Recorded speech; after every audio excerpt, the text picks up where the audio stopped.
Welcome back. It's time for our last movie of the year, Captain America the Winter Soldier. Yeah, that Winter Soldier.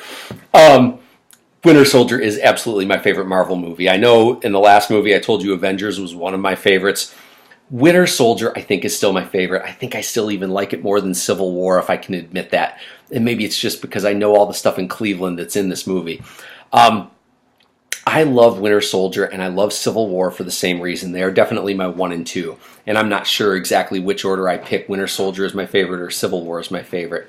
What I love about both these movies is they deal with something that's very real and concrete to us living in this age of terrorism, which is, when do we trade our freedom for security? Should we ever trade our freedoms for security? Now, I don't want to ruin Civil War for those who have not seen Civil War, but let's talk about it in the context of the movie The Winter Soldier. In the film you're about to see, SHIELD is a government agency. It's kind of like a Department of Homeland Security on steroids. And SHIELD, and you know that from the Avengers movie, right? You saw SHIELD and you saw the helicarriers. Well, there's new helicarriers. I think I'm pointing at one now in the background. There's new helicarriers in this movie as part of something called Project Insight. And Project Insight is a SHIELD initiative to design 3 huge helicarriers that would hover over the Earth at all times, synchronized by satellites. And they would identify terrorists before they strike.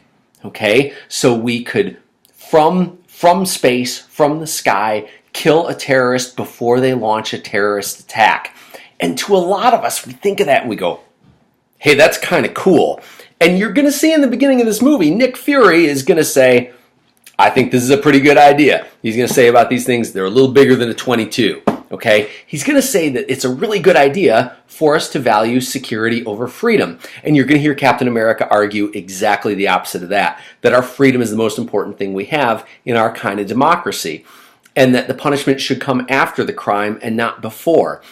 The Winter Soldier, in a lot of ways, is an allegorical tale of this age that we live in, and I think Civil War is the same way. Civil War, again, not to ruin it for those of you who haven't seen it, but Civil War deals with exactly the same issue.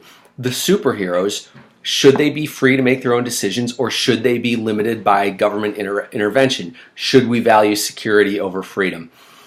In this movie, I really want you to think about these issues of freedom versus security. When will you trade your rights for freedom? When should you trade your rights for freedom? Is there ever a time when that's okay? I honestly think the answer is yes. The question is where we actually draw that line. Enjoy this movie. I wish so badly I was watching this with you in class, because I'd be pointing out all the parts of Cleveland in it. If you are familiar with Cleveland at all, especially downtown, and you watch this movie, it's sometimes hard to believe it's taking place in Washington, D.C., because you're like, ooh, they're at Tower City Mall. Ooh, they're coming in on Route 2. Ooh, they're heading out to the Lakeview Cemetery. Ooh, that's the dam up on Murray Hill. You know, you're watching all this stuff, and it's just like, it's the Cleveland in it smacks you in the face sometimes, which I love about the Russo brothers who directed this movie.